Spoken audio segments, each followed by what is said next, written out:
The Forbidden Book of Saint Cyprian. Those who read it pay a price. Imagine opening a book and unknowingly signing a contract with the invisible. That's not a metaphor.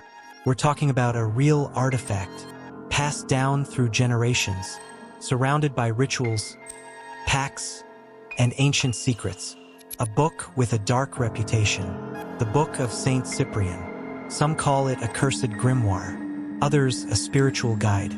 But one thing's for sure, this book isn't for the curious. It's for the brave, and according to many, for those with a strong stomach. But why is it so feared? What danger could possibly lie in words written centuries ago? Here's where it gets strange.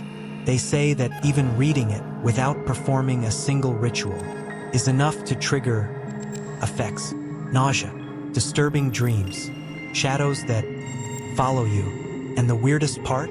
The more you try to get rid of it, the more it clings to you. A book most avoid, yet still it's hunted like gold by occultists, mystics, and the ever-curious, who think they're immune to any curse.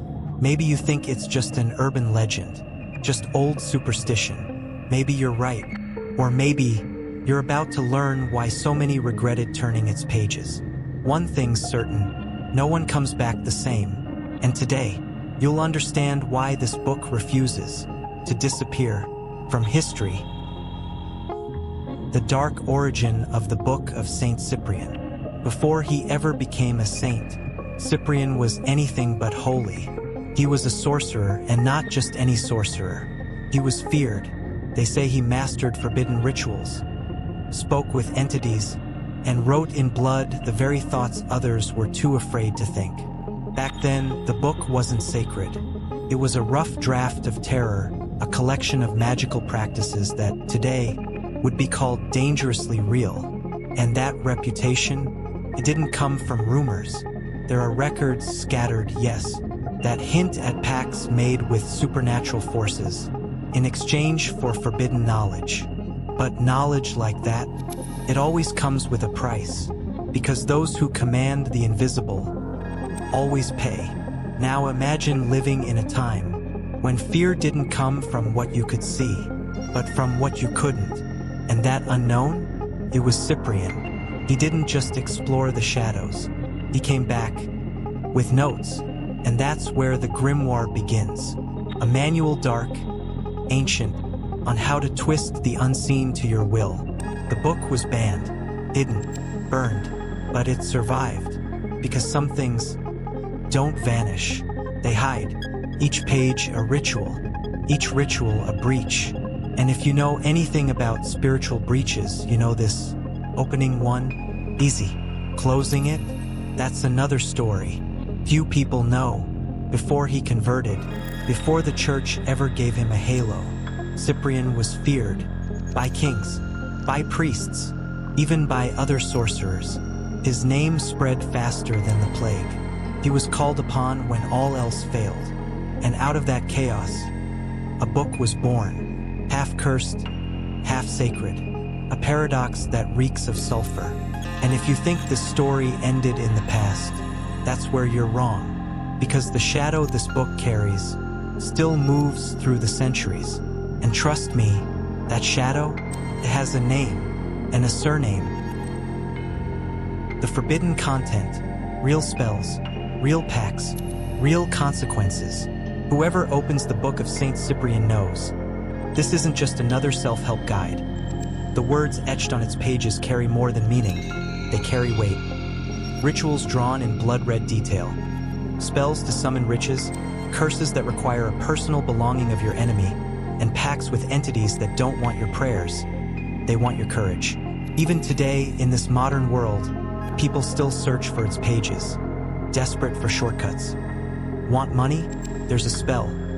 Want someone gone from your life? Oh, it's in there too. But what no one warns you about is the price. Whispers at night, shadows trailing you in the dark, and that heavy, crawling feeling of being watched. This isn't just superstition. Once done, some things can't be undone. Not with salt, not with prayer. And maybe that's why it's feared. The book doesn't offer magic. It offers a deal. Every spell is a contract, and the fine print is written in blood you can't see. One of its most tempting spells, it gives you control over someone else's will. But many believe that in using it, you lose control of your own soul. It's a game that gives you everything and takes it all. The more you read, the harder it becomes to stop. Accounts from those who read it and regretted it. Some people read it out of curiosity, others out of pure desperation. But afterward, almost everyone says the same thing: regret. And not the kind you feel after wasting time on a bad book. No, this one runs deeper, more visceral. A feeling that you tampered with something you never should have touched, that you unleashed something that never went back. There are real stories, documented cases of people who, after trying the rituals described in the book, fell into a spiral of bad luck, sudden illnesses, and even mental breakdowns. Coincidence? Maybe, but what if it's not? One of the oldest stories comes from a man deep in rural Brazil. He followed a ritual to attract wealth step by step. He won the lottery and lost everything in less than 6 months, including his mind. Then there's the young woman. She tried a love spell, used the man's full name. They say he came back, but something was off, as if it wasn't really him anymore, as if something else came back with him. The horror is not just in what happens, it's what follows you after, the kind of consequences that stay with you for years. And you know what's strange? Most of the people who told these stories wrote them by hand, as if getting it out on paper was the only way to find peace. The book doesn't warn you. There's no terms and conditions.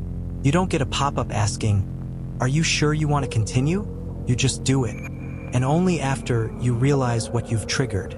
Some say just reading certain passages aloud is enough to open portals.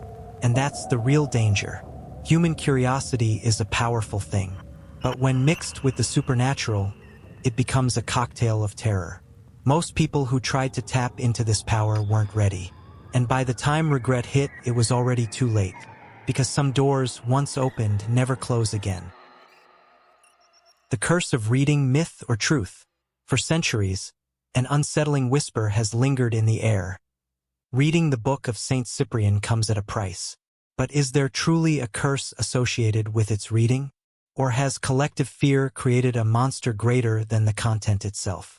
The truth is, in places where mysticism still pulses strongly, such as certain regions in the countryside of Brazil or Portugal, the book doesn't even need to be read to send chills down the spine. Just its presence seems to carry a dense, almost suffocating energy.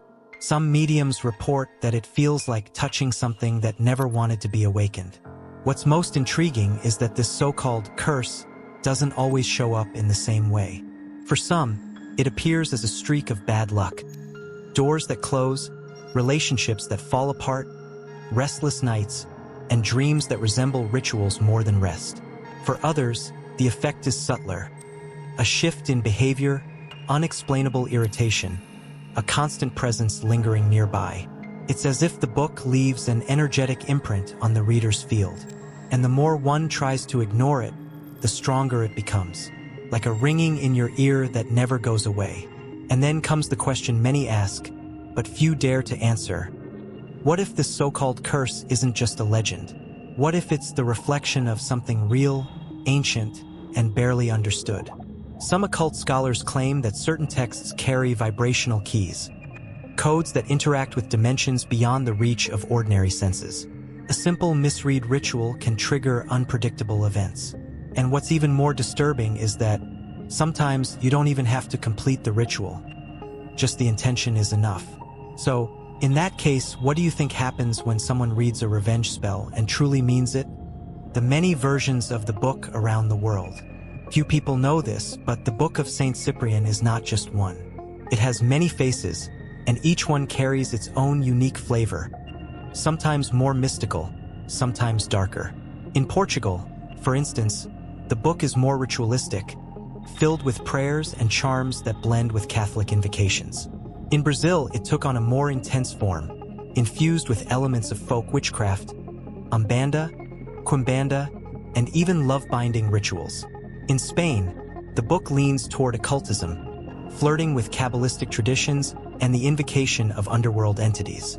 Each version is like a different lens through which to gaze into the same abyss. And it's not an exaggeration to say that some believe one version, lost, rare, almost impossible to find, is the original. That edition supposedly contains the most dangerous rituals, including necromancy and total spiritual control. Rumor has it that it was written in code, with symbols that only reveal themselves under certain phases of the moon. No one knows exactly where it is, but there are those who dedicate their lives to finding it. And if it's ever found, is the world truly ready? What's curious is how these versions travel, shift, and adapt to the culture of whoever reads them. It shows that the fear the book inspires doesn't come from the words alone, but from how they connect to the deepest desires within each of us. A protection spell can easily become a ritual of domination, depending on the intention of the one who performs it. The line is thin. What remains in every version, however, is the sense that you're standing before something that doesn't want to be understood, only feared. And the more we try to decipher it, the more the book seems to stare back at us. Why is it still so sought after? It's curious to think that, despite being surrounded by tales of terror, regret, and ominous warnings, the Book of Saint Cyprian remains one of the most sought-after texts by scholars, mystics, and even first-time curious readers. Why? Because human beings are, by nature, drawn to the forbidden. And in this case, the forbidden comes wrapped in tempting promises. Wealth, power, protection, eternal love. Who hasn't dreamed of solving life's problems with a simple ritual, without having to wait years for results? The book promises all of that, but not without demanding a hidden price. The truth is, this book taps into something few have the courage to admit: the desire to control the unseen. In a world where everything feels uncertain, where luck seems to smile on some and turn its back on others, holding in your hands a supposed grimoire of absolute power is almost irresistible, especially for those who feel like they've already tried everything. Many see the book as a last resort, a leap into the unknown. And that's where the danger lies, because unlike a common prayer, the rituals here don't ask for faith. They ask for surrender. And those who surrender don't always return the same. Even the most skeptical, once holding the book, feel something. A strange energy, a subtle discomfort. It's as if the object itself has a presence. And ironically, that's what keeps its search alive.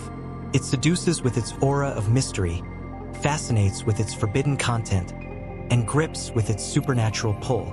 People don't just want to read, they want to understand what can't be explained. And deep down, maybe that's the real spell of Saint Cyprian. He doesn't change the world. He changes those who dare to face him. So tell me, after all this, would you have the courage to open that book? To turn a page that has already led so many to ruin and to obsession? The knowledge you've received here today is not ordinary. These are revelations many choose to ignore, and others go out of their way to hide. But now that you know, the question remains: what will you do with it? Will you use this wisdom to protect yourself? Or will you feed the curiosity that so many have paid a high price to satisfy? Remember, some portals don't open with a key, they open with intention. And sometimes, the mere desire to know is enough to attract what lives on the other side. So tell me, what's stronger within you? Courage or fear? Drop a comment below, share your thoughts, and tell me, do you believe in supernatural forces? Have you ever had an experience that made you rethink reality? If this content stirred something inside you, don't wait. Subscribe to the channel, turn on notifications, and join us on this journey through the occult, the mystical, and the truths the world still tries to hide. Because here, truth has no censorship.